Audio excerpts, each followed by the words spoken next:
Welcome to Boomer Bongo Boulevard. I'm Mike Just Mike, and along with me is my brother Ron Just Ron. And we're dressed because we've got a tie. I've got a tie on. Ron's got a hat and a tie, and we're kind of dressed up. And the reason is this is season 3, episode 10, number overall, our 100th full length One. show. And yay for us. We did it. Woohoo! And still nobody's watching. Not one person is watching our show. I watch and he watches, and our wives. Our wives certainly count. Our wives watching.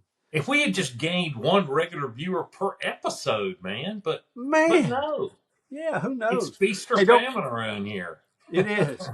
Hey, don't forget though to press that little subscribe button, because we'd like to have at least 5 subscribers. Actually, we've got about 100 and what, Ron? 130. Well, let's try 138. Let's try opposite. Man, just completely ignore that thing. Whatever you do, don't touch it. Don't touch that thing. Stay away from it. We Burn don't want it. any more people watching us. But we're celebrating by talking. And we mostly talk about TV, I guess, but not exclusively. And but tonight we are going to stick with what we really like to talk about a lot, because we were the TV generation, and we grew up on television. And we grew up when you had to watch things that you didn't necessarily want to watch. And what we learned, or one of the things at least I learned, Ron, is that you often will learn something when you weren't expecting to. Now, we're each picking. You picked a couple of shows, and I picked 3 shows, and we might have some overlap because we haven't really discussed it. Well, haven't discussed them at all ahead of time. But there are some shows, highly rated shows on television, that maybe you've made fun of because they're reality shows or something like that. And then you start watching the show and you go, "Oh my gosh, I'm really learning something. This is actually an educational program. It's making me a better person from watching this, a better person in that I know more things." Anyway, Ron, we're going to get right into this. I guess it's too late for that. I've talked too much. Yeah. But after a great delay, we're going to get right into this. And my first show that has educated me, and educated me when I at first was just watching it because it looked kind of interesting, and then I realized I was learning a lot, is a show that's on the History Channel, which isn't a surprise. American Pickers. You ever watch that? Yeah. Yeah, I've watched that many times. It started, it's been on for 27 seasons. Started in 2000, 2010. And I guess I'm doing the math here. They've done like 2 seasons per calendar year quite a few times, I think. And then they I think they had 1 or 2, particularly back in COVID, but some other times when they only did 1 show per calendar year, or 1 season per calendar year. But anyway, 27 different groupings of programs. And the show began in 2010. Mike Wolf is the host. And for a long time, Frank Fritz, who has died fairly recently, was his co-host. But Mike would occasionally have somebody else who would go out on these trips. But it's just a guy, or in most cases 2 guys, calling around, getting a call, following a lead, and somebody ends up saying, "Hey, we know a guy, or we know a woman who's got a house full of stuff, old stuff that they collect, or old stuff that's just somehow come into their possession, and they'd like for you to come out and take a look at it." And the guys do, and then they take a van out, and then the first thing to do is just appreciate all the things that people gather. And but the second thing they do is right. Well, sometimes they buy some of it, and it can be funny, but I learn a lot. I remember a lot, but they'll find some item, and I've never even heard of the item, and they'll talk about it at length, or the one who owns it will talk about it at length, or frequently they will find an item that the pickers haven't heard of. Yeah. They've never seen one like it before. And I just think it's incredibly educational. and you learn a lot about America. It's I think they've gone outside the country maybe once. I think they maybe went into Canada somewhere along the line, but mostly they explore the United States, and they're liable to be anywhere: Iowa, Maine, Oregon, and it's a geographical lesson, and certainly something that Americans can watch and learn to appreciate more about their country. You made me think of it. This isn't one of mine, but I'll just mention it real quick because it reminds me of it's like the boring cousin of that show, and it's on educational television. It has been for a long, long time. I don't know how long, but Antiques Roadshow. Dude, don't call it the boring cousin. But yeah, it's well, it's not as entertaining. It's a little more for entertainment. Yeah, it's a little more rough and tumble version of the Antiques Roadshow. Yeah, and instead of having a group of experts, they just have these two guys that buy and sell stuff and try to make a little money. Different accent too, because on Antiques Roadshow, it's like almost like a game. Yeah, is and they delve so what have you got? Really nitty gritty of stuff, and we'll tell some history too. Give me one of your programs. Well, I'm going a completely 180 away from you.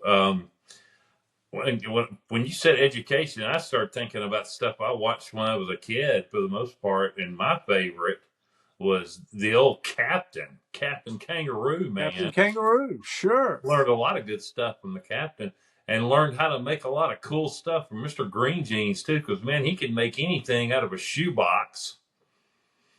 Yep. Well, and it was fun, and he had different guests and stuff on. They would come on, and they always had animals and things, and and he read stories, and I don't know, great educational show. And it was a lot of fun too. And they showed little films, and and you learned how things were made sometimes, and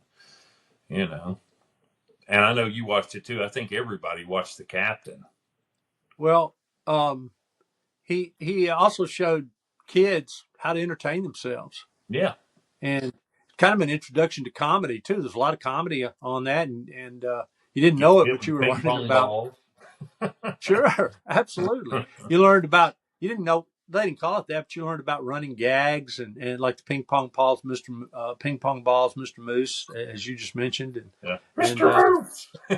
I'm glad you came up with that because of course, you do think about little kids being educated, so that's more something that's a little more obvious. Although there's plenty of things on television that have been on television over the years that had zero intention of educating kids, and we laugh about it here on our program as well. Just talking about all the things we watched that just did us no good at all. In fact, probably made us worse people, but we more violent people, at least. But Captain Kangaroo always had an objective, and tied to that, I guess, was Fred Rogers too, and Mr. Rogers' Neighborhood. Yeah. Mr. Rogers used to have, he was even boring. I found him boring when I was a kid, man. Yeah. He, and my granddaughter loves Daniel Tiger, which is based on Mr. Rogers' Neighborhood. It's Daniel Tiger's Neighborhood.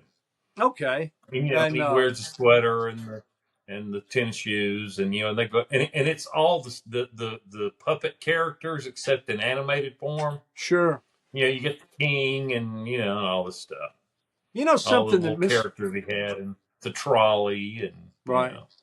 Something that Mr. Rogers did that Captain Kangaroo didn't necessarily do was Mr. Rogers did quite a few interviews. He would have in an actor or somebody that was even prominent in the news, or occasionally he stayed away from it most, but occasionally a political figure who was just known to everyone. Not a political bent or anything, but just somebody that maybe had been in the news. But singers and performers of different kinds, and they would perform on his show. And the Captain never went in for that very much, but they were both trying to get to the same place. Of course, you sort of expected to learn something watching Captain Kangaroo or watching Mr. Rogers. He would have some weird guests like the Banana Man. Yeah, yeah. That I don't know what they were up to on that. I've got one though, and you've already mentioned it, Ron. You kind of ruined it. And you called it boring. I don't think it is. Antiques Roadshow. It started on, it's on PBS. It's been on for 30 seasons. Started in 1997. The British version started in 1979. So there's a British version and an American version of it.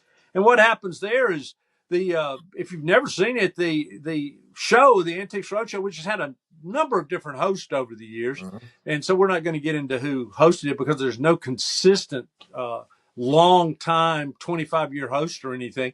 But the show comes into a particular town or an area, and they set up shop. And it looks like most of the time, it looks like they're in a big warehouse of some kind. They find a big venue, and different experts set up their antiques experts set up little tables or set up little areas, and then people come in with whatever they brought, and they go over to the different to the area that is appraising the type of thing that they have. So there's an area where paintings are appraised and furniture is appraised and jewelry is appraised and maybe old letters and photographs are appraised.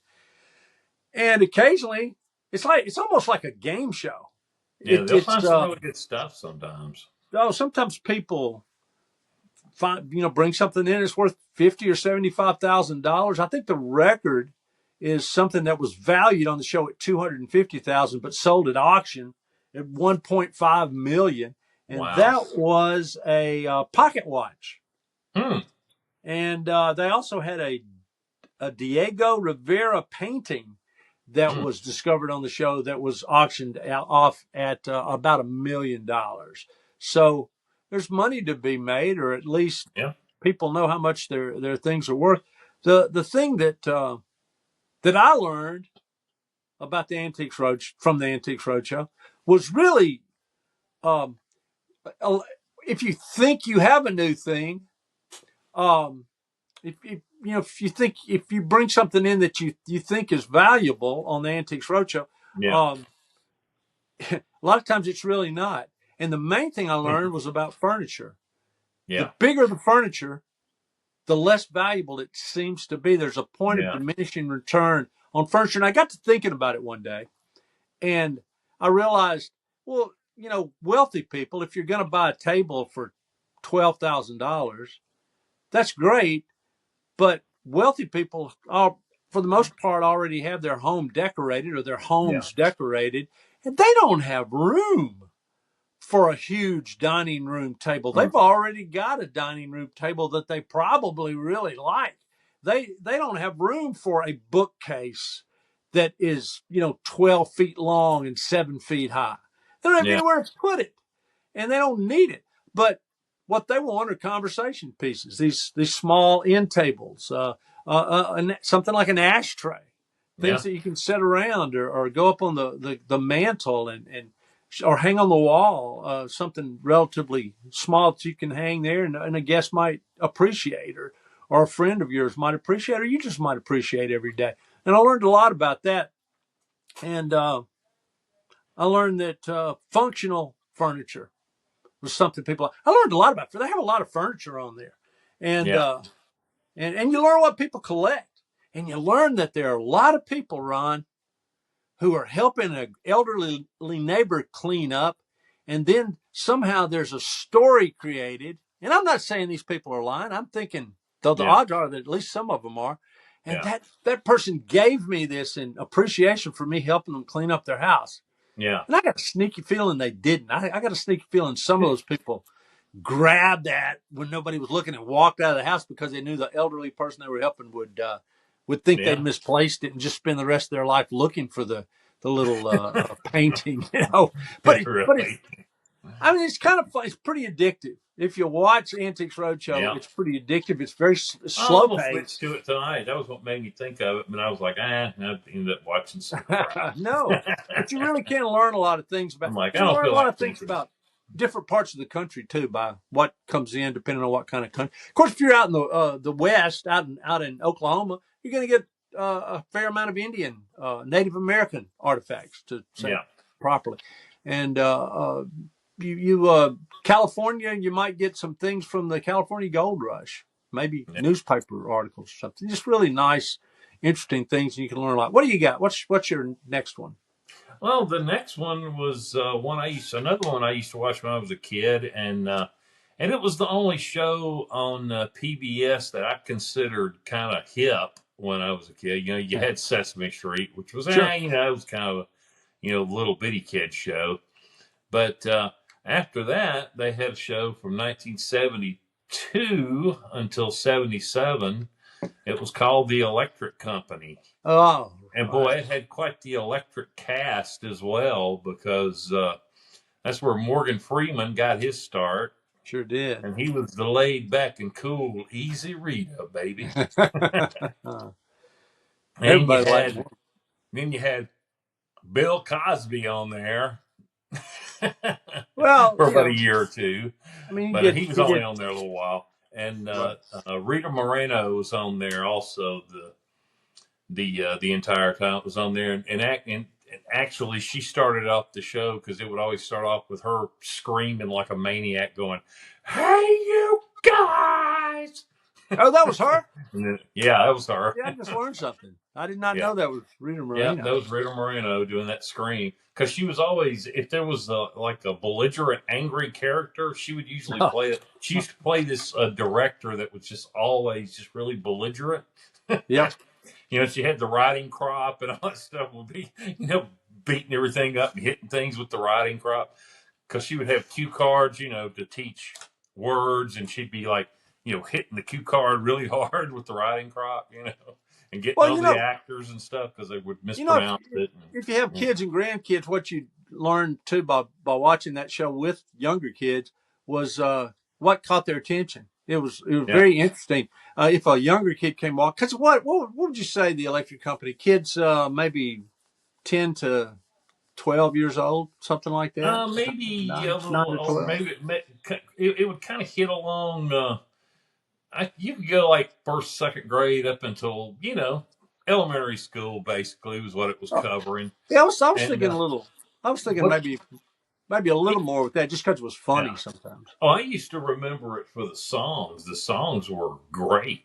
Yeah, like doing Ly, and then they had the little continuing thing. The character Letterman, not Letterman, but Letterman. Letterman. No Letterwoman, always a Letterman. And he would save the day from the Spellbinder, who did stuff like he would turn a I don't know, he'd put like a silent E on something and make it something horrible. Or they should have had a Letterwoman. A Letterwoman too. A Letterman, Letterwoman, and a Letter Kid. And he takes the a letter off his chest and he would change it into something else and save the day. And that was that one. And they had this was my favorite thing they did the last couple of years they were on. They made a deal with Marvel Comics, and they had the first live action iteration of Spider-Man on that show. But you're not claiming that's educational, are you? Well, they had it was like a comic book, and they had him. He never talked. He just had the words up above his head. Oh, okay.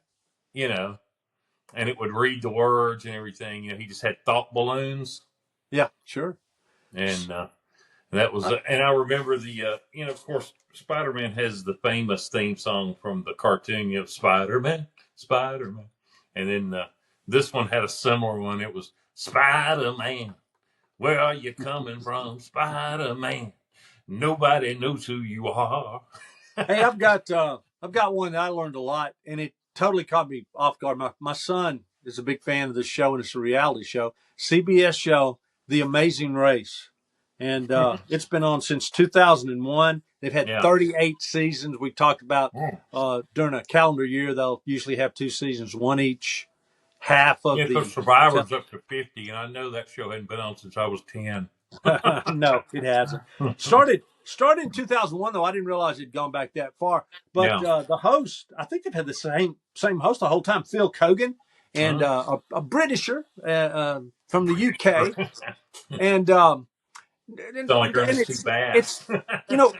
I'm guessing most everybody knows the format. These teams these connected teams. It's usually it'll be a husband and wife, a father, daughter, two brothers, two sisters, conjoined a brother, twins. What? I said conjoined twins. I don't think I've had conjoined twins yet, but that would be interesting because, but they literally go around the world. So I guess the one requirement to be on the show above all others is you have to have an up-to-date passport. Yeah. And they go to places like Brazil and Japan and Portugal and Spain and France and Italy and Canada and just Australia. They go all over the place, and it goes. Each season lasts for several weeks, and it's a competition. And eventually, the pairing that comes in accrues the most points, and finally comes in first place at the end, wins $1 million. And the thing is, it's have you ever watched an episode? Not even a second. Ron, look. I'm sitting there. My son's watching it. It's been on for 7 or 8 years, and I don't know if he ever missed an episode. And I said something to him and said, "Hey, I'm going to sit there and watch this show with you." And 10 minutes into it, I realized this show is giving you something that's very hard to find on TV or even in real life. These people traveling from point A to point B in Thailand are riding in actual taxi cabs that are used in Thailand, and the taxi cab driver doesn't know them from Adam, and they're trying to communicate, and you're putting yourself in their situation, but you see what the back roads of Thailand look like. You don't see the big tourist traps. I mean, you can sometimes, but a lot of times you see what the airports look like in foreign cities. You see what the streets are like. You see the transportation. And it's truly one of the most educational programs I've ever seen. I can't recommend it highly enough. And you learn a lot. Kind of makes you want to travel.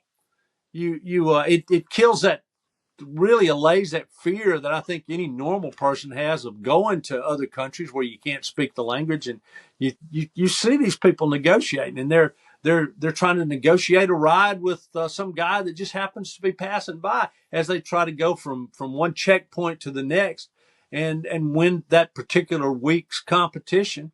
And it's pretty exciting. And I would defy you to watch one full episode without going, I think I want to see this again next week. What day is this on? Or when? Of course, you can watch it anytime you want to now. I can take or you can let a few weeks get in and watch 2 or 3 in a row. Hey, Ron, I'm telling you, Amazing Race is my number one show that will educate you when you weren't expecting to be educated. I was expecting one of these stupid reality shows where they set up arguments and confrontations, and it's not that at all. Yeah. There are confrontations, but for the most part, it's two people who are connected anyway before the show ever started, like a father-daughter, a mother and son, or something like that. And they're just trying to figure out a way to win. And you have these little arguments, but a lot of times they're working together, and natural conflicts arise. But man, it's a great show and really underrated.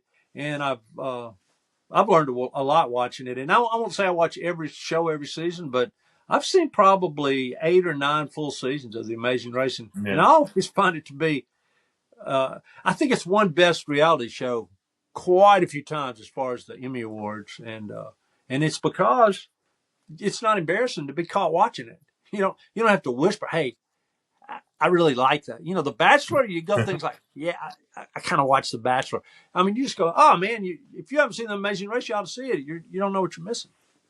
I used to find a lot of weird stuff when I was sick. I was homesick or something. Just for the simple reason that, we didn't have a remote control. So if you were feeling too bad to really get up, you better pick a channel you're going to be on for a while, buddy. Wild Kingdom. And a lot of times, like I said, I used to, when I was a kid, I would leave it on PBS all day long, and boy, you talk about coming across some weird shows. Well, that's true. Some good stuff too. I remember the show. It was kind of boring, but it had puppets, so I watched it. And it was called The Math Factory, and they just sit up there and these two puppets. Hey, let's discuss this, figure this math problem out. Well, that's a good point, because a kid staying home sick back in the 60s and 70s, particularly the 70s, would the regular network TV shows were all soap operas for the most part, you or didn't talk watching shows. that, Right, right. So you'd end up on PBS, and they had kid-oriented shows, which was pretty smart. Kind of like cartoons all day. Yeah, that's right. It was good. Because something would pop up every once in a while. Hey, song of the week time, Ron. Mm-hmm. Got I thought about it, and then I kind of looked around at some songs, and I thought, well, what song educates you? And you can't help but educate you if you listen to it. And this song was number one in the country in 1989. Billy Joel, "We Didn't Start the Fire."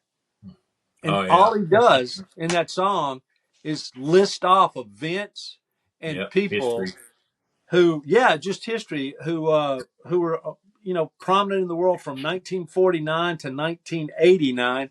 And if you learn the lyrics of that song, you'll learn some history. And, or like originally, what happened was people that maybe were a little younger than the target audience for "We Didn't Start the Fire" would hear the song on the radio or hear somebody playing it somewhere, and they would wonder who this person was there, who that person was, or who I was trying to think, Johnny Ray, who Johnny Ray was, and Marilyn Monroe. Of course, I think most people know who Marilyn Monroe is, but he just named off all these different things, and you learned, and the song still exists and is still played, but there's parodies of it, and some people do it, straight up, straight faced, and just update it with newer names from later decades, and that's always fun to hear too. They used it in The Office as a joke. What now? They used it in the show The Office as a joke. Oh, sure, yeah, sure. When Ryan started the fire, and and Dwight was going, "Ryan started the fire." Ronald, sometimes I just get the feeling you need to watch more educational programming. That's just, of course, The Office is educational too. That's for sure. Jeopardy, man. Oh, sure, yeah. I'm a Jeopardy fan too, and Jeopardy just makes me feel stupid. It's just you're watching. I watched that show, The 1%, tonight. Yeah, I only missed a couple.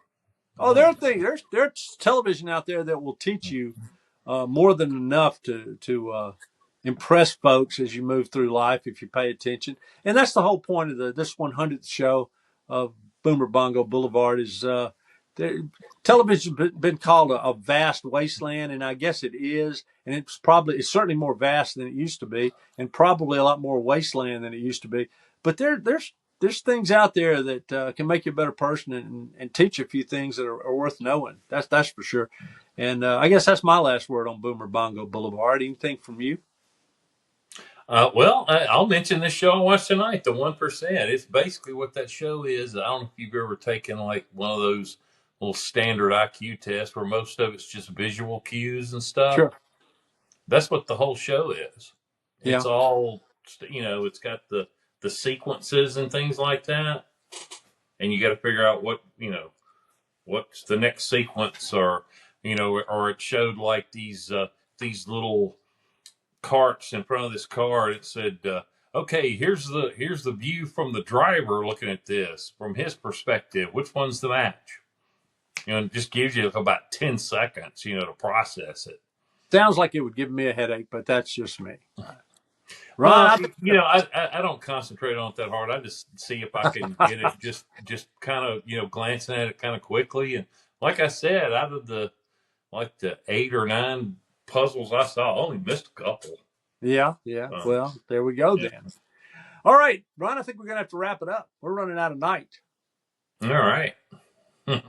100.